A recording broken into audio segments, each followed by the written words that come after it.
Ladies and gentlemen, Richard Miller's booming voice carried through the grand reception hall, polished and sharp like the edge of a blade. He stood tall beside his wife, Margaret, champagne glass raised, flashing a smile too wide to be genuine. Before we toast this beautiful couple, my wife and I would like to say a few words. This is, after all, not just about welcoming Anna into our family, but about acknowledging her mother, Sara Carter. The room stilled. 200 faces turned in unison, their eyes flicking from Richard to me. For a heartbeat, I felt seen, recognized on my daughter's most important day. Then Margaret stepped forward, her diamond necklace catching the light, her lips curling into a smile that promised poison. "She looks so dignified tonight," Margaret said sweetly. "But appearances can be deceiving. The truth is, Sara isn't a woman of honor or stature. She's a retired schoolteacher with nothing to show for her life. A burden, really, and we thought everyone deserved to know it." A ripple of gasps spread across the hall. My hands, folded neatly in my lap, stiffened. I could feel my breath catch in my chest as if someone had pulled the air out of the room. My daughter's wedding, her fairy tale moment, was being hijacked, turned into a stage for my humiliation.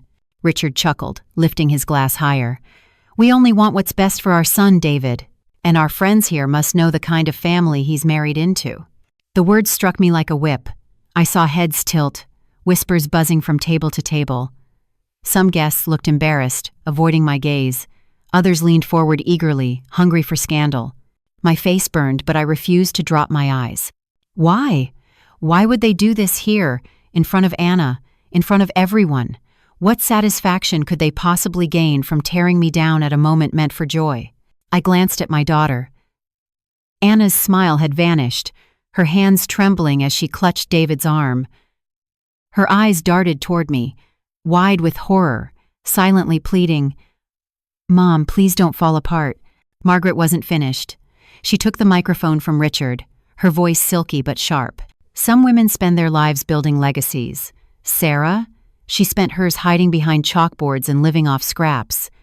But tonight, under these bright lights, we can all see her for who she really is, ordinary, unimpressive, and undeserving of the honor of sitting at this table." The cruelty was so naked, so deliberate, it left me momentarily numb. My heart pounded in my ears, my palms damp against the linen napkin I clutched like a lifeline. The cameras were rolling. The photographers who had been waiting to capture joy were now immortalizing my humiliation. For a moment I wanted to disappear, to sink under the table and hide from the stares piercing my skin. But then a flicker of something, anger, pride, maybe both, ignited inside me. I had been underestimating my entire life, as a girl, as a teacher, as a widow, and now, here, as a mother of the bride. Richard and Margaret thought they could reduce me to nothing with a few cruel words. They thought I would break. But as I sat there, spine straightening inch by inch, a different thought took hold. What are they so afraid of? Why strike so viciously, unless they sense I have more power than they want to admit? I raised my chin, refusing to let them see me falter. My pulse raced, but my voice inside grew steady. They wanted to humiliate me. They wanted me small, silent, crushed. But this night wasn't over. And if they wanted a spectacle, then I'd give them one, just not the one they expected. As the clinking of glasses and forced laughter resumed around me, my mind drifted far from the glowing chandeliers and floral centerpieces of the reception hall. Margaret's words, ordinary, unimpressive, undeserving, still echoed, but they weren't new. They were an ugly chorus I'd been hearing, in different keys, all my life. I was 12 when I first realized the world had already decided what I was worth. My older brother Patrick was called a prodigy. He solved puzzles in seconds, won medals, and my parents bragged about him at every dinner party. I, on the other hand, loved books and children. I dreamed of teaching, of shaping lives in quiet ways. My father had patted my head kindly and said, "That's sweet, Sara, but don't expect people to admire you for it." They never did. When I became a teacher, people smiled politely. But I saw it in their eyes, a safe choice, nothing remarkable. While Patrick traveled the world as an architect, I spent years in chalk-stained classrooms, managing restless children and stretching every paycheck to cover bills. To others, my work wasn't ambition, it was smallness. When I married Thomas, people said, "At least she found a good man." At least, as though my worth depended not on who I was, but who I stood beside. And when Thomas died a decade ago, after 32 years together, condolences quickly shifted to doubt. "How will she manage alone?" neighbors whispered. As if I hadn't managed classrooms of 30 children for decades, as if widowhood erased every skill I'd ever had. I managed. Quietly, stubbornly. But I noticed how the world's gaze slid past me, as if I'd become invisible. At school, younger teachers called me old-fashioned Sara, chuckling that I still believed in handwriting and long novels. At church, the women's group gave me the smallest tasks, folding programs, brewing coffee because they assumed I couldn't handle more. Even Anna, my own daughter, once asked me not to speak at a parent-teacher meeting. "Mom," she'd whispered, embarrassed, "you don't really understand how things work now." That one cut the deepest. When I retired at 60, I was written off completely. People assumed I'd fade into knitting, crossword puzzles, and daytime television.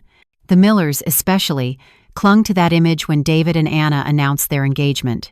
Margaret would press her hand over mine at dinners, smiling her brittle smile, and say, "It's wonderful Anna has you to help with little things. But of course, Richard and I will handle the serious matters." The serious matters. As if I had no voice, no value, no place at my own daughter's wedding table. They didn't know about the nights I sat at my kitchen table, long after retirement, hunched over my laptop, teaching myself about investments. They didn't know about the one bold decision I made, putting the inheritance Thomas left me $3 million into a tiny startup no one believed in.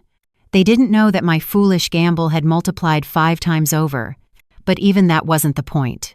The point was that I had built something for myself, quietly, while the world believed I was finished.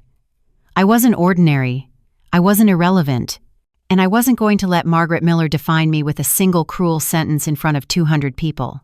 As I sat there in that glittering hall, her words clawing at me, I felt something else rise beneath the shame. Not just anger, though. Anger burned hot in my chest. No, this was something steadier. A decision forming, like a seed cracking open. For 62 years, I had endured being overlooked, underestimated, and dismissed. Tonight would be the last time.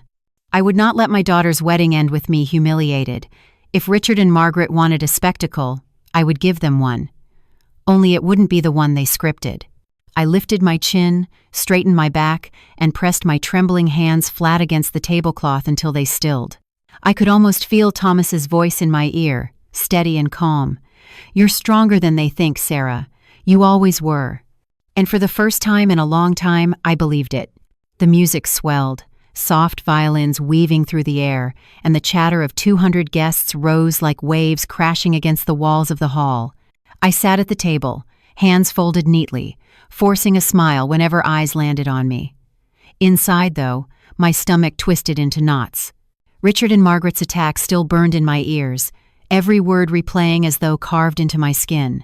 But this was Anna's wedding, my Anna, my little girl who once wore pillowcases as veils and danced barefoot in the backyard, pretending to marry her stuffed animals. Today, she wasn't pretending. Today, she was a bride, radiant in her white gown, her laughter ringing like bells. This day belonged to her, not to Richard and Margaret's cruelty. I told myself over and over, "Don't ruin this for her. Don't let them see you break." When Anna slipped into my dressing room earlier, cheeks flushed, veil trailing behind her, she had wrapped her arms around me so tightly I thought my ribs might crack. "Mom," she whispered, "I couldn't have done this without you." Her eyes glistened, and I swallowed the lump rising in my throat. Because if she knew what I had overheard the Millers planning just days ago, if she knew what they had said tonight in front of everyone, her joy would have shattered. So I kept silent. I smoothed her veil, steadied her trembling hands, and told her she looked perfect. I reminded her to breathe, to savor every second. I never let the fear cross my face. Even now, as she laughed with her bridesmaids across the room, I kept the smile plastered on my lips. She deserved a mother who looked calm and proud, not one unraveling in the corner. I could feel Eleanor's eyes on me, my sister, always sharper than the rest. She leaned close and murmured, "Sara, don't let them see they've won." I nodded, though my throat ached. The toast began. Friends of the groom, then Anna's college roommate, then David himself. Each speech shimmered with warmth, but I couldn't relax. I felt the Miller's presence like a storm cloud looming over every word. When David raised his glass to honor both our families, Richard's smug smile flashed again, and my heart pounded. I pressed my palms flat against my knees beneath the table, whispering a silent prayer. Lord, just get us through tonight without more damage. Anna's eyes found mine across the room. She smiled, radiant and unguarded, and in that moment, I knew why I couldn't crumble. This day wasn't about me, it was about her. Her new beginning. Her joy. If I allowed Richard and Margaret to reduce me to rubble, Anna would carry the weight of that humiliation forever. I would not let that happen. So I laughed when others laughed. I clapped politely during speeches. I even posed for photographs, my smile frozen but convincing. On the surface, I was the picture of composure. Only Eleanor, seated beside me, felt the tension in my clenched jaw and whispered, "Breathe, Sara, just breathe." Inside, though, I was a storm. I replayed Margaret's words ordinary, unimpressive, undeserving like stones skipping across water. I replayed Richard's smirk, the satisfaction in his voice. And each time, instead of breaking me, the memory hardened into something else. Resolve. Because even as I pretended to be calm for Anna's sake, I knew silence couldn't be my answer forever. At some point, I would have to rise. At some point, I would have to show the Millers and everyone else exactly who I was. But not now. Not while Anna's veil still shimmered in the candlelight. Not while her smile still lit the room. For now, I would play my part. The quiet mother of the bride, offering soft smiles and steady hands. For now, I would protect my daughter's joy with every ounce of strength I had left. But deep inside, beneath the silence and the fear, a promise pulsed steady in my chest. The next time they try to humiliate me, I will not remain silent. I will make sure it is they who crumble, not me. And with that, I lifted my glass when the next toast came, smiling as though nothing was wrong while quietly plotting the day I would turn their cruelty back on them. 3 days before the wedding, I had slipped quietly down the hallway of the Miller estate, searching for Anna's forgotten shawl. The house smelled of polished wood and expensive wine, its walls lined with portraits of ancestors who all wore the same smug expression. That was when I heard it, their voices, low but sharp, seeping from behind the half-closed door of Richard's study. I should have walked away. I should have knocked and announced myself. Instead, I froze, clutching the shawl to my chest, my feet rooted as the words spilled out like poison. She thinks she'll sit at the head table with us, smiling like she belongs. Margaret scoffed. Her laugh was brittle, a sound that made my stomach turn. But everyone knows she's nothing. A retired teacher who couldn't even make a name for herself. We'll make sure the entire room sees her for what she really is.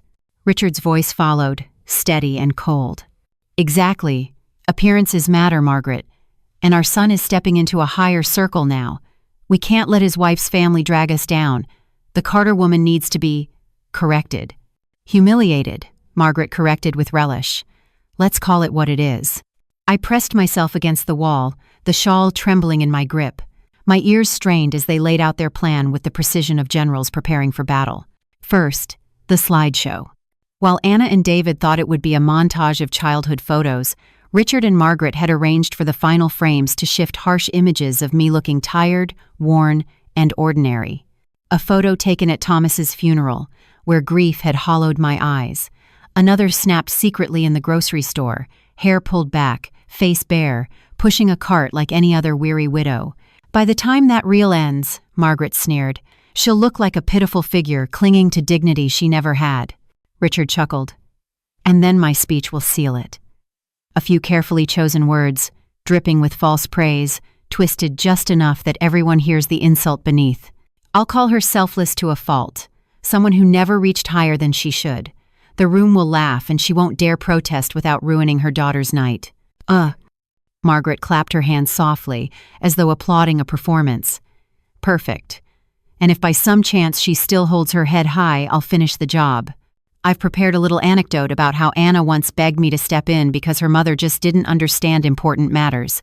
That will do it. Everyone will see she's unfit, ordinary, unworthy. Their laughter mingled, rich and satisfied, as if they had already triumphed. I pressed a hand over my mouth to stifle a gasp. My chest ached with the weight of betrayal, not just for myself, but for Anna. How could they plan such cruelty on the eve of her happiness? How could they poison her wedding with malice so deliberate? I slipped away before they noticed me, the shawl clutched tight, my mind reeling. My whole life I had been underestimated, but this was different. This was war. That night, I lay awake in my narrow bed, staring at the ceiling, Margaret's words repeating in the darkness. Ordinary, pitiful, unfit. For years, I had let people's whispers roll off my back, but this wasn't a whisper, this was a stage. They weren't content to dismiss me quietly, they wanted to destroy me in front of everyone I loved. And for the first time in decades, I felt a different kind of fire stir in my chest. Not fear, not shame, resolve.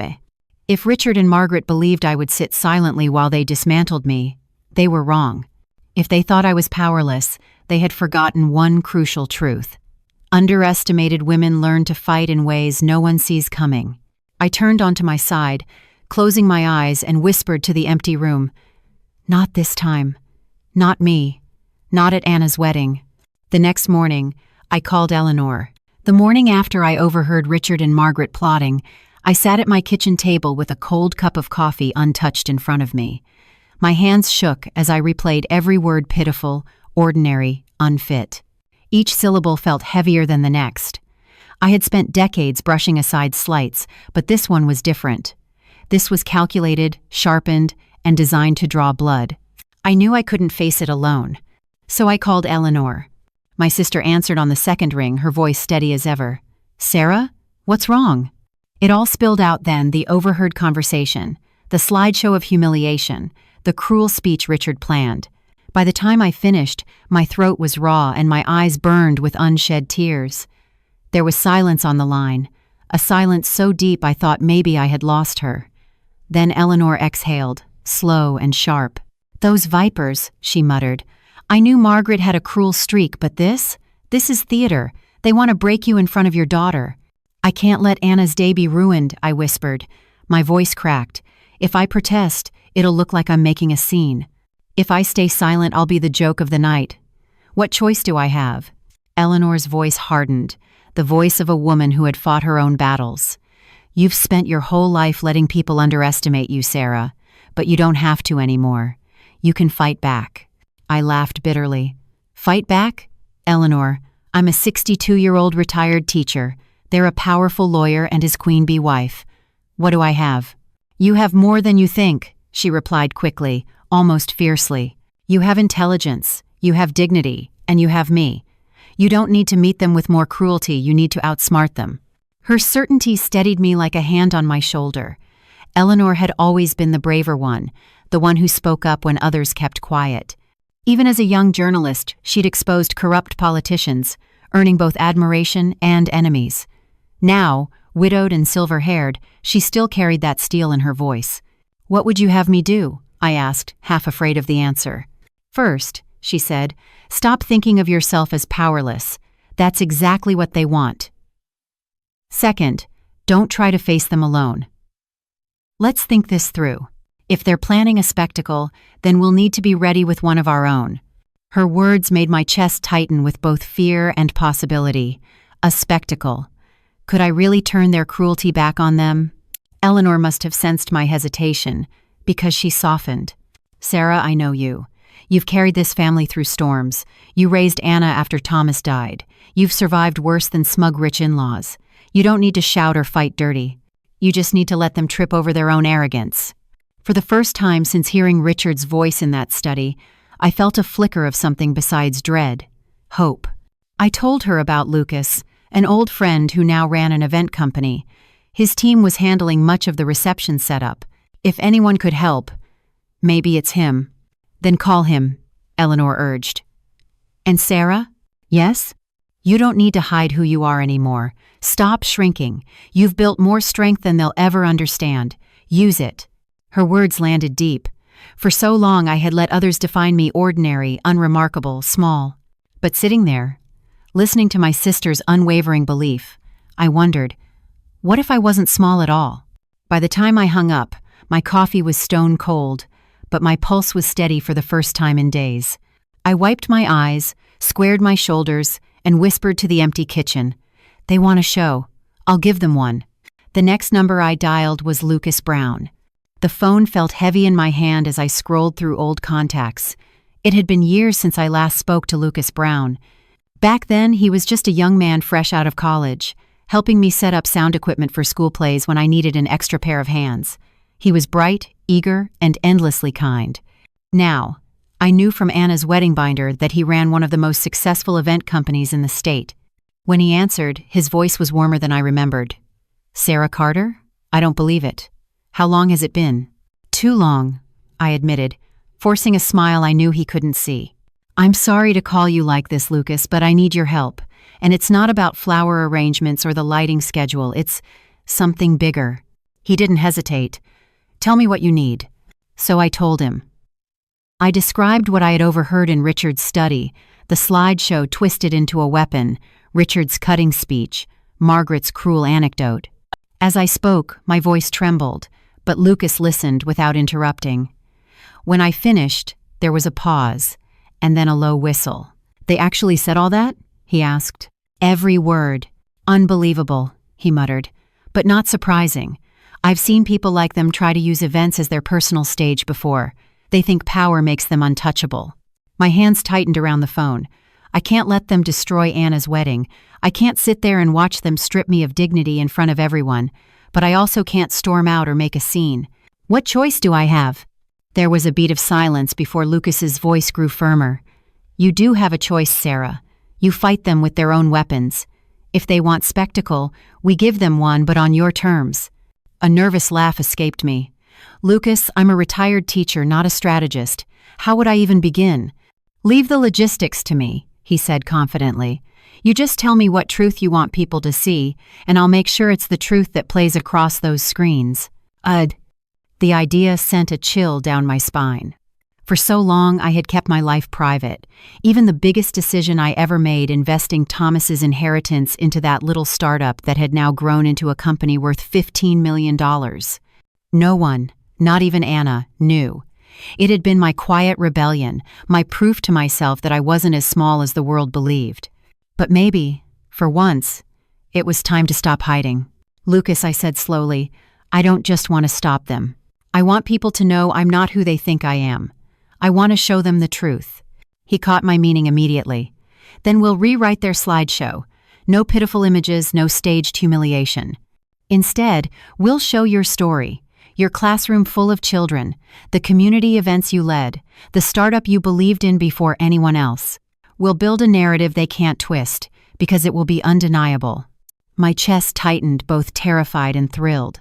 Do you really think it could work? I don't think, he said with conviction. I know. For the first time in days, I felt something shift inside me, like stepping into sunlight after years in shadow. The Millers thought they had written the script, but with Lucas's help, I could take the pen back. All right, I whispered, steadying my breath. Let's do it. Lucas chuckled softly. That's the Sara I remember. I'll handle the technical side. You just be ready for your moment. Trust me, by the time Richard lifts that microphone, the whole room will already be on your side. After we hung up, I sat at the kitchen table, staring at the quiet house around me. For so long, I had lived in silence, allowing others to decide my worth. But not anymore. This time, I would not be the victim of their cruelty. This time, I would be the author of my own story. And for the first time, I could almost look forward to the wedding day not with dread, but with a fierce, quiet anticipation. That evening, after my call with Lucas, I invited Eleanor over. She arrived just after dusk, her coat draped over her arm, her silver hair pinned neatly back. As always, she carried herself with a quiet authority, like a woman who had spent her life asking hard questions and never settling for half answers. The moment she stepped into my kitchen, she narrowed her eyes. You've been thinking. I can see it all over your face. I laughed softly. You always did read me too well. We sat at the table with cups of tea steaming between us. The familiar creak of the old wooden chairs grounded me, but my heart still beat too fast. I had carried this secret for nearly 10 years, never sharing it with anyone, not even Anna. Speaking it aloud now felt like stepping off a cliff. "Eleanor," I began, fingers tracing the rim of my mug. "There's something I need to tell you, something I've kept hidden since Thomas died." Her brows arched. "Go on." I took a breath. "Do you remember the inheritance he left me? 3 million. "Of course," she said, her voice gentle. "Everyone assumed you tucked it away safely, lived modestly. It's what people expected. That's what they thought." My lips curved into a small, nervous smile. "But I didn't tuck it away. I invested it." Her eyes widened, sharp and assessing. "Invested? In what?" "A startup," I said. "A little tech company nobody believed in at the time. People told me I was foolish, reckless. Even I wasn't sure, but something told me to take the risk." Eleanor leaned forward, her teacup forgotten. "And?" I exhaled, the weight of the secret lifting as the words tumbled out. "That company is now worth hundreds of millions. My stake, my 3 million, is worth over 15 million today." For a long moment, she said nothing. Her mouth parted slightly, her eyes locked on mine as though she was searching for the punchline. When none came, she let out a low, incredulous laugh. "Sara Carter, you sly fox, you've been sitting on a fortune all these years?" I nodded, my hands trembling, but this time with relief. "I never told anyone. Not Anna, not the neighbors, not even you. I didn't want to be treated differently. I wanted something that was mine. Something no one could belittle or dismiss." Eleanor's laughter softened into something proud, almost maternal. "And all this time, Margaret's been sneering about you being ordinary. If she only knew." Her words landed deep. Margaret's cruelty had always stung, but now it seemed almost absurd. She thought I was powerless, a washed-up teacher clinging to scraps. She had no idea I had quietly built a life richer than anything she could have imagined. "I don't want the money to be a weapon," I said firmly. "That's not who I am. But I also refuse to let them treat me like I'm beneath them. If they want to drag me through the mud, I'll show them the truth and I'll do it on my terms." Eleanor reached across the table, gripping my hand with surprising strength. "You have every right. This isn't about boasting, Sara. It's about dignity. About showing them and everyone else that you are not the woman they think you are. You never were." Tears pricked my eyes, but they weren't from shame this time. They were from relief. For years I had carried the secret alone, afraid it would make me seem arrogant or foolish. But now, sharing it with Eleanor, I felt lighter, stronger. She smiled, her voice dropping to a conspiratorial whisper. "Richard and Margaret wanted to put you on display? Fine, let's give them a display they'll never forget. When the time comes, you stand tall and reveal who you are. Not just Anna's mother, not just a retired teacher, a woman who built a legacy in silence and who refuses to be humiliated by anyone." Her conviction lit something inside me. For the first time in years, I felt powerful not because of the money itself, but because I finally believed I had the right to own my worth. That night, after Eleanor left, I stood by the window watching the streetlights glow against the quiet road. The Millers thought they had written my role in this story, the weak, pitiful mother-in-law, easy to mock, but they had no idea who they were dealing with. And soon, the whole world would know. Lucas arrived at my house 2 evenings before the wedding, carrying a sleek laptop bag and the calm confidence of a man who had orchestrated hundreds of flawless events. Eleanor was already at the kitchen table, a notepad open in front of her, pen poised like she was preparing to cover a breaking news story.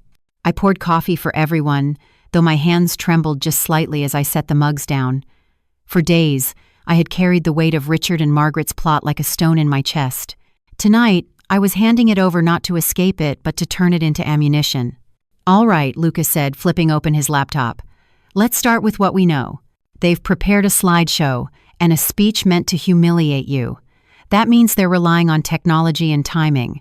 Both of those happen to be my specialties." His fingers danced across the keyboard, pulling up layouts of the venue. Every screen, every microphone, every projector runs through my team. Which means, if you want control, we have it. Eleanor leaned forward, eyes sharp. "Then the question is, what do we put in place of their little hatchet job?" I swallowed, the weight of my secret heavy on my tongue. "I want the truth. For so long I've let people think I was just ordinary. A quiet teacher, A widow, but I've built more than they know. If they try to shame me with falsehoods, I want the world to see what I've really done." Lucas nodded approvingly. "Then we'll tell your story, not in a boastful way, just in a way that leaves no doubt." Together, we began to plan. Step 1. Intercept the slideshow. Lucas explained how easy it would be for his technicians to swap out the files without the Millers ever noticing. "They'll think they're queuing up their masterpiece of humiliation," he said, smirking. "But what will actually play is ours." Step 2. The content. Eleanor suggested weaving together photographs from my teaching years, smiling students, decorated classrooms, moments of impact no cruel joke could erase. Lucas added, "And we'll close with something powerful. Sara, do you have proof of your investment success?" My heart raced as I pulled a folder from the cabinet. Bank statements, articles about the startup's meteoric rise. Even a recent feature in a business magazine, though the journalist had no idea I was a shareholder. Eleanor's eyes widened as she flipped through the pages. "This," she whispered, "will silence them. Not just silence, this will expose their arrogance for what it is." Step 3. Timing. Lucas suggested we allow Richard to begin his speech, to let his words hang just long enough for the room to grow tense. Then, at the perfect moment, the slideshow would cut in, shifting the spotlight from their cruelty to my truth. "And then," Eleanor added, her eyes gleaming, "you'll stand, not to shout, not to retaliate, but to claim your dignity in front of them all. Calm, graceful, the opposite of their venom." The plan was bold, risky. My stomach flipped just thinking about it. What if it failed? What if I looked petty or desperate? But when I pictured Margaret's smirk, Richard's smug chuckle, and the thought of Anna watching her mother be shredded in front of 200 guests, my fear hardened into resolve. "I'll do it," I said firmly. Lucas closed his laptop with a decisive snap. "Then it's settled. I'll take care of the technical side. Eleanor will coach you on delivery. And you, Sara, you'll be ready to turn the tables." That night, after they left, I stood at the window staring at the quiet street. For years I had endured whispers, dismissals, and pity. Richard and Margaret thought they could make me the butt of their joke. But they had underestimated me. They didn't realize I had allies. They didn't realize I had a story worth telling. And they certainly didn't realize that when the lights dimmed and the screens flickered to life, it would be their smug faces, not mine, that twisted in shock. I pressed a hand against the cool glass and whispered to myself, steady and certain, "This time, I will not be their victim. This time, I will be the storm." The morning of the wedding dawned bright and sharp, sunlight spilling across my curtains like a spotlight I wasn't ready for. I woke before the alarm, heart pounding, mind already racing through the hours ahead. Today was Anna's day, her dream since childhood, and yet I felt like the one about to step onto a stage where every eye would judge me. I pressed my palms together and whispered a prayer. Let her joy shine brighter than their cruelty. Give me strength not to falter. At the bridal suite, chaos reigned most beautifully. Bridesmaids fluttered around Anna like birds, adjusting her veil, dabbing at her lipstick, fluffing her gown. She laughed, radiant, her cheeks glowing with happiness. For a moment, just watching her, I felt my nerves quiet. This was what mattered. My daughter, radiant in white, is beginning her new life. "Mom," Anna said, catching sight of me. Her eyes softened, brimming with emotion. "You look so beautiful." I touched the sleeve of my gown, a simple navy dress chosen carefully not to outshine her, but still dignified. "Not nearly as beautiful as you." She hugged me tightly, her perfume mingling with the scent of roses and hairspray. I held her a beat longer than I should have, fighting back tears. She didn't know what was coming. She didn't know the Millers' plan, and she never would not if I could help it. By early afternoon, the ceremony unfolded like a dream. Vows were spoken beneath an archway of lilies, sunlight streaming through stained glass. Guests dabbed their eyes as David and Anna sealed their promises with a kiss. For that hour, my fears slipped away. But at the reception, as the band struck its first notes and champagne flowed freely, the unease returned. The Millers moved through the room like royalty, surveying their kingdom. Richard's shoulders were squared, his chin high, and Margaret's laugh carried just a touch too loudly, as if rehearsed for the crowd. Every time her eyes flicked toward me, My stomach knotted tighter. Eleanor squeezed my hand under the table. "Steady," she whispered. "Remember, they don't know what's coming." Across the room, I spotted Lucas near the control booth, headset on, clipboard in hand. He caught my eye and gave the faintest nod. Assurance. The plan was in motion. Still, the waiting gnawed at me. Every toast that passed felt like one step closer to the guillotine. First came Anna's maid of honor, who shared sweet college stories. Then David's best friend, who made everyone laugh with a story about their childhood mischief. Each time, I clapped and smiled, but my pulse hammered in my ears. Finally, Richard rose. The room hushed instantly, all eyes drawn to him. He held his champagne flute with the ease of a seasoned performer, Margaret gliding to his side like a queen taking her throne. My breath caught in my throat. This was it. "Friends, family," Richard began, his voice smooth as silk. "What a joy it is to witness the union of our son, David, and the lovely Anna." His words dripped with practiced charm. "But as we welcome Anna into our family, we must also acknowledge her mother, Sara Carter." A murmur rippled through the crowd. My name hung heavy in the air. I sat taller, chin lifted, though my insides quaked. Richard continued, smiling as if he were bestowing an honor. "She has lived a humble life, a woman of modest means, devoted in her own quiet way. Not everyone strives for greatness, and that's perfectly fine." His words were daggers wrapped in velvet. Some guests chuckled politely, unsure how to interpret them. Others glanced at me with sympathy. I felt my chest tighten, but I kept my face calm. Beside him, Margaret placed a hand on his arm, her eyes glittering with anticipation. She was ready for the kill. Eleanor's grip on my hand tightened. "Breathe," she mouthed. Across the room, Lucas gave a subtle signal to his technician. The moment was coming, and as I sat there, my heart a drumbeat in my ears, one thought crystallized with perfect clarity. They believed I would crumble. But in just a few breaths, the entire room would see the truth, and it would be Richard and Margaret who wore the mask of humiliation. Richard lifted his glass higher, his voice carrying effortlessly over the room. "Now, I've prepared a little tribute," he announced, pausing just long enough for curiosity to ripple through the crowd. "A few images to celebrate this union and to remind us of the kind of family my son has married into." Margaret's smile stretched wider. She squeezed his arm like a conductor signaling the next movement of a symphony. Only they knew. The lights dimmed, and the first slide flickered onto the massive screens. I braced myself. The plan, according to Richard, was to parade my lowest moments. Me at Thomas's funeral, my face gaunt with grief. Me in the grocery store aisle, hair pulled back, exhaustion written across every line. They wanted to strip me of dignity, to reduce me to a punchline. But when the first photo appeared, a murmur of surprise swept the hall. It wasn't the image they expected. Instead, the screen filled with a classroom bathed in sunlight. Dozens of children grinned at the camera, arms raised, their desks decorated with art projects and science fair ribbons. And in the center, a younger version of me stood beaming, chalk dust on my sleeve, pride shining in my eyes. The second slide came, and gasps followed. There I was, reading aloud to a circle of children on the carpet, their faces rapt with attention. Another photo, me hugging a crying student after a spelling bee, my expression one of comfort and love. The room shifted. Whispers turned to smiles, then nods. I heard someone at the back murmur, "She was their teacher? My son had her in 4th grade."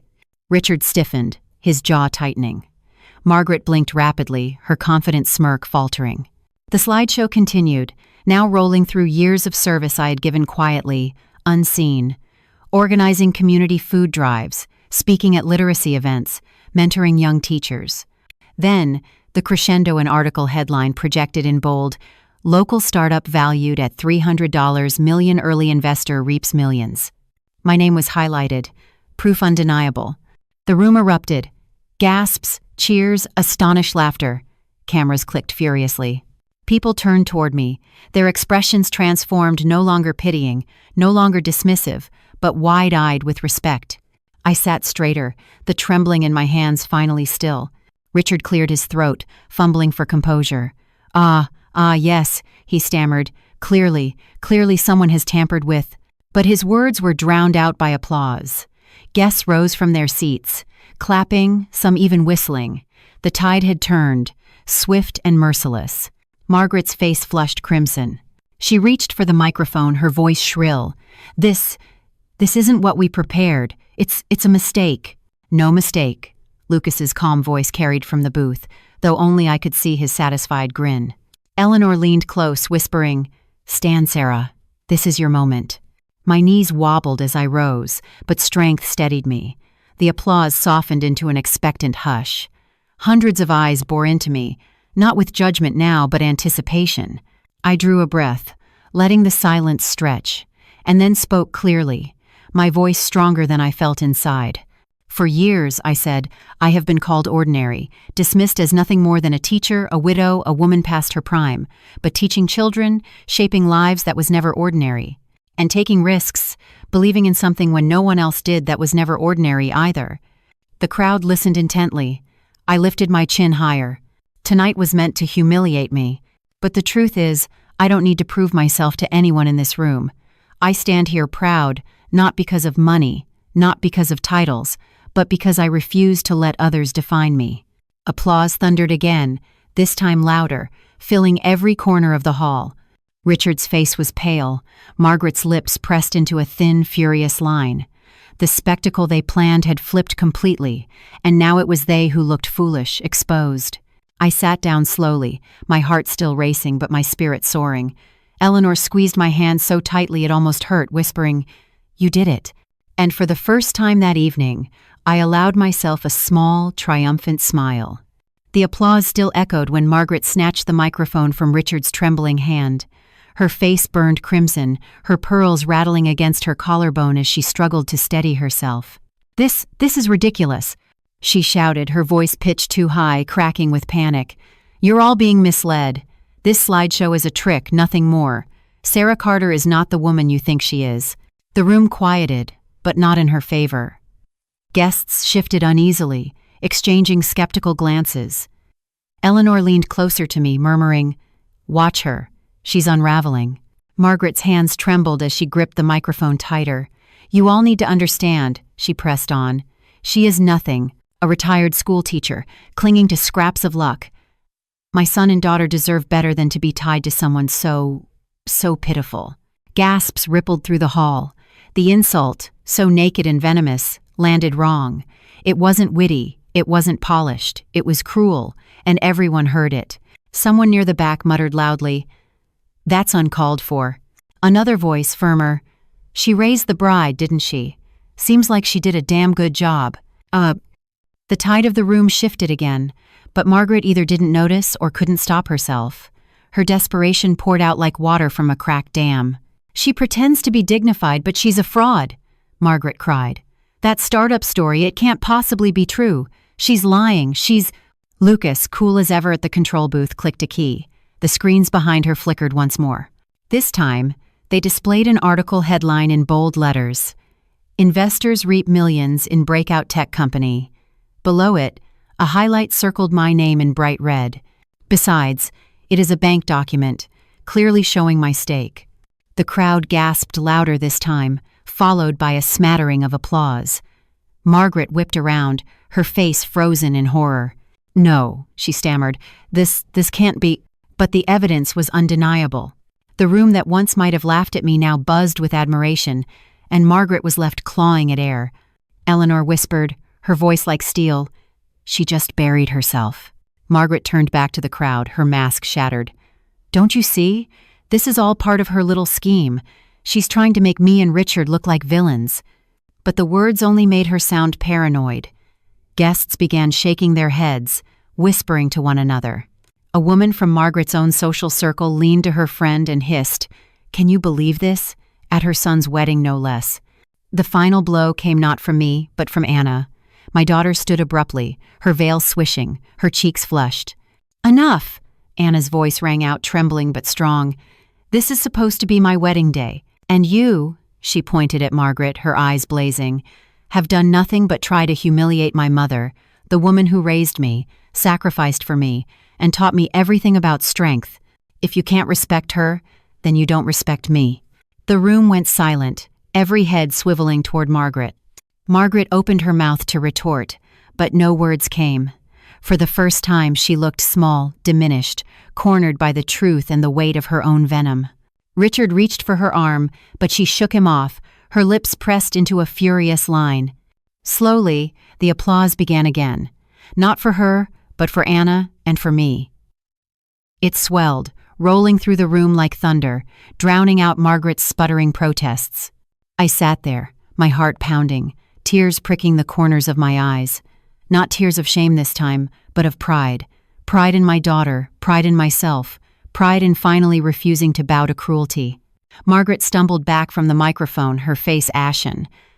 For a woman who lived on reputation, who thrived on control, this was worse than defeat. It was exposure. As the applause faded into chatter, Eleanor leaned close, her voice calm but triumphant. They planned to humiliate you, Sara, but all they managed was to humiliate themselves. And in that moment, watching Margaret retreat into the shadows of her own disgrace, I knew Eleanor was right. The ballroom had gone strangely quiet after Anna's outburst.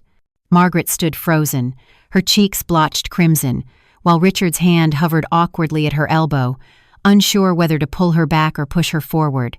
The silence pressed down on all of us, thick and expectant, until Eleanor nudged me gently. "Now," she whispered. I rose from my chair. My legs trembled, but not with fear this time, it was adrenaline. The kind that comes when you finally decide to stop running from the truth. 200 eyes followed me as I stepped toward the microphone, the hem of my navy gown brushing against the polished floor. "Ladies and gentlemen," I began, my voice steady despite the thundering in my chest, "I didn't intend to speak tonight. This day belongs to Anna and David. But since my name has been dragged into the spotlight, I feel it's only fair that you hear from me directly."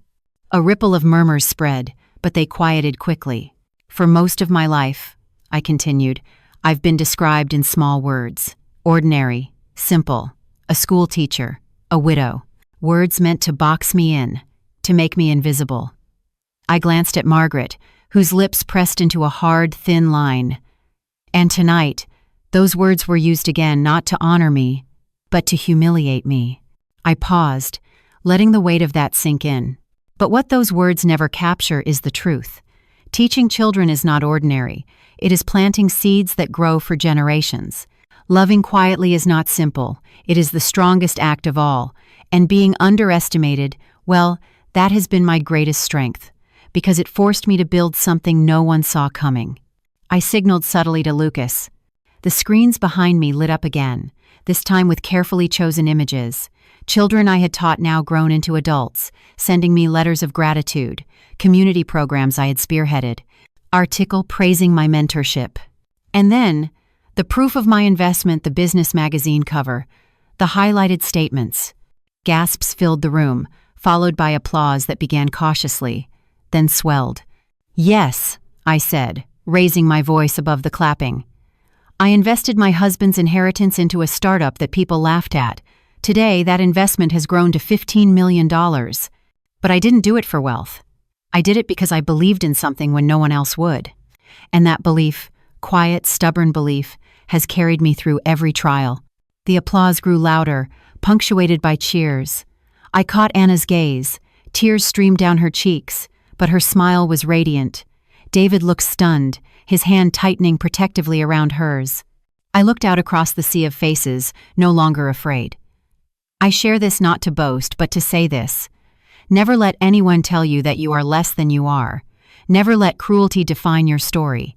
Tonight was meant to break me, but instead I stand before you whole, proud, and grateful. The room erupted. Guests rose to their feet, clapping, cheering, some even whistling. The sound echoed against the chandeliers, filling every corner of the hall. I felt the energy wash over me, not pity, not dismissal, but respect. Eleanor's eyes glistened as she mouthed, "Bravo." I turned back toward Margaret and Richard. Their faces were masks of fury and disbelief, but they were powerless now. The stage they had built to destroy me had become the stage of their downfall. I leaned slightly toward the microphone, my final words deliberate, each syllable sharp as glass. "I am Sara Carter, and I will never again be underestimated." The applause thundered once more, rolling through the hall like a storm finally breaking. I stepped back from the microphone, my chest rising and falling with relief. For the first time in years, I felt tall. Taller than Richard's arrogance, taller than Margaret's venom, taller than every whisper that had ever tried to shrink me. And as I returned to my seat, Eleanor squeezed my hand and whispered, "You didn't just reclaim your dignity tonight. You made them the joke they feared becoming." For the first time that evening, I allowed myself a smile, not bitter, not forced, but real, because Eleanor was right. The joke wasn't on me anymore. The applause still thundered as I returned to my seat, cheeks warm from the spotlight. Across the room, Margaret's face had twisted into a mask of fury, her lips moving soundlessly, as if she were rehearsing excuses that no one wanted to hear. Richard, for once, looked rattled, his polished composure cracked like porcelain under a hammer. For a moment, neither of them spoke. They simply stood there, trapped under the gaze of 200 guests who had witnessed everything. Then Richard cleared his throat, fumbling for the microphone. "Ladies and gentlemen," he began, forcing a stiff smile, "I think we can all agree that emotions sometimes get the better of us. My wife, well, she may have chosen her words poorly, but—" "Poorly?" A man's voice rang out from the crowd. Laughter followed, sharp and biting. Another guest stood, a woman from Margaret's charity circle. "You tried to humiliate Sara in front of all of us. That wasn't a slip of the tongue. That was cruelty." Nods and murmurs of agreement rippled across the room. Someone else muttered, "Shameful. At your own son's wedding." Richard's smile faltered. His voice grew brittle. Now, let's not overreact. We only meant—" But Margaret cut him off, seizing the microphone again. Her voice cracked, shrill with desperation. "She's not special. You're all falling for her little performance. She's been ordinary her whole life, and now she's spinning fairy tales to make herself look." Her words drowned beneath a wave of boos. Guests shook their heads, some rising from their seats to turn away. Even David's groomsmen exchanged disgusted glances. Anna stood abruptly, her voice slicing through the chaos. "Enough, Margaret." The entire hall hushed. My daughter's cheeks flushed with fury, her hand gripping David's as though to anchor herself. "This was supposed to be about love, about family, and all you've done is try to destroy my mother. I won't let you." David's expression was unreadable at first, but then he stepped forward, his jaw set. "Mom, Dad, you've embarrassed me," humiliated Anna, "and disrespected Sara. I don't know if I can ever forgive you for tonight." The air crackled. Gasps rose, followed by stunned silence. Margaret's eyes went wide, her face paling as though her son had struck her. Richard's shoulders sagged, his authority crumbling in the face of his own child's condemnation. I sat frozen, tears stinging my eyes, not from pain this time, but from pride.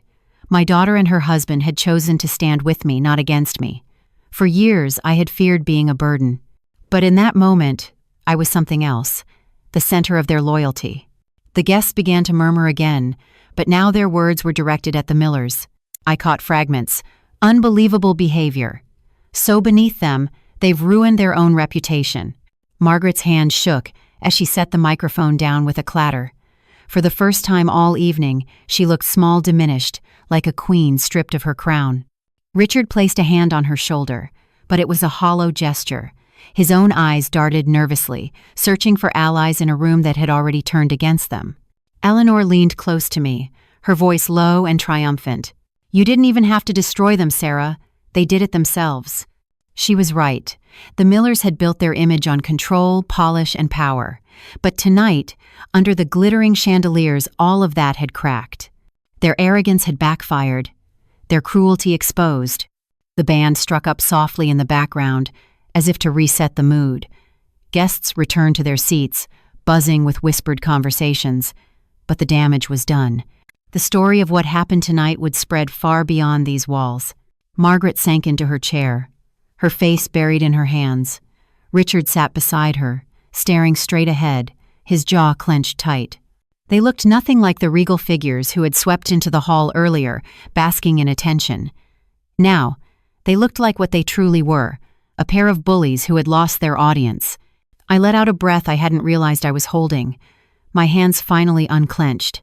For the first time in years, I felt free of their disdain, free of their power. I turned to Anna, who met my gaze with tears shimmering in her eyes. She mouthed, I'm proud of you, Mom. And in that moment, I knew. This battle was over.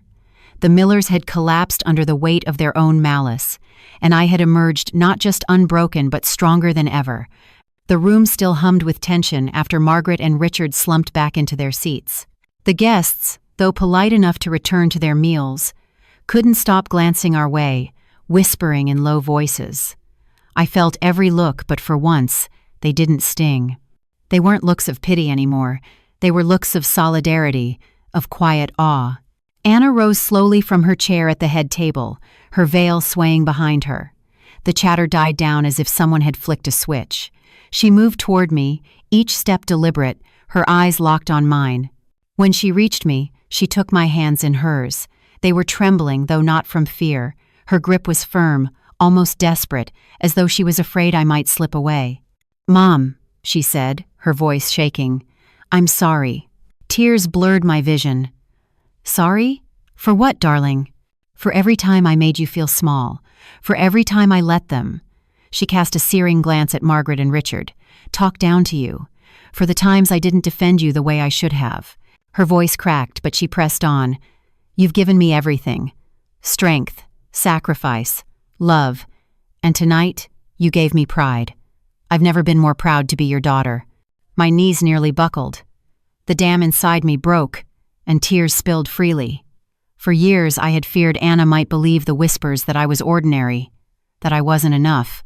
Hearing her now, defending me with such conviction, was like sunlight breaking through storm clouds.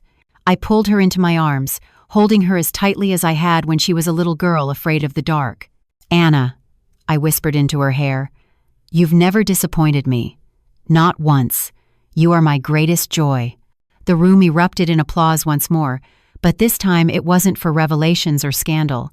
It was for us, for a mother and daughter reclaiming their bond in the middle of chaos. David stepped forward then, his arms circling Anna's waist. His face was pale, conflicted, but his voice was steady. "Sara," he said, looking me squarely in the eye, "I owe you an apology too. I've let my parents' arrogance blind me. But tonight, you showed me what real dignity looks like. I promise I'll protect Anna and I'll respect you from this day forward." His words carried weight, not just for me but for everyone watching. A collective murmur of approval rose from the crowd. For the first time since the Millers had walked into the hall, their son was no longer under their control. Margaret let out a strangled sound, half protest, half sob. Richard's jaw clenched, his knuckles white against the tablecloth. They had lost not only the room, but their son. Anna turned back to me, her eyes shining. "From now on, Mom, it's us. You, me, and David. We'll build our family on love and respect, not cruelty." I cupped her face in my hands, overwhelmed by her words. "That's all I ever wanted for you, Anna. Not wealth, not power, just love and respect." Eleanor dabbed at her eyes with a napkin, muttering, "About damn time," which made us both laugh through our tears. The tension in the hall finally eased. The band struck up a slow tune, and couples drifted toward the dance floor, grateful for the release. But the true shift had already happened. My daughter had chosen me not over her husband, not against her new life, but as part of it. She had woven me into her future, not as a burden, but as a cornerstone. For years, I had carried the weight of invisibility, afraid that even my own child might someday see me the way the world did, small, unremarkable, ordinary. Tonight, she had erased that fear forever. As Anna pulled me onto the dance floor, her laughter ringing like music, I realized something profound. Margaret and Richard had tried to strip me of my dignity, but instead, they had handed me back something far greater. My daughter's unwavering loyalty. And with it, the kind of triumph no fortune, no reputation, no cruel words could ever take away. When the last song faded and the final guests trickled out into the night, the hall was littered with confetti and half-empty champagne flutes. But for me, the mess was beautiful. It was the aftermath of a battle won. I stood near the edge of the dance floor, watching Anna and David say their goodbyes. My daughter looked radiant, even after hours of tears and laughter. She glanced back at me, her smile soft and certain, as if to say, "We're okay now, Mom. We're stronger than ever." Eleanor slipped her arm through mine. "Do you hear it?" she asked. "Hear what?" I tilted my head. "The laughter," she said, her lips curving. Not theirs, yours, Anna's, the guests. It's still echoing. That's what people will remember. Not Richard's speech, not Margaret's venom, but the way you turned their cruelty into joy. Her words wrapped around me like a warm shawl. She was right. For decades, I had allowed others to write my story in small words. Ordinary, quiet, unremarkable. Tonight, I had rewritten it loudly, proudly, in front of 200 witnesses. I thought back to Richard and Margaret as they left the hall, their heads bowed, whispers following them like shadows.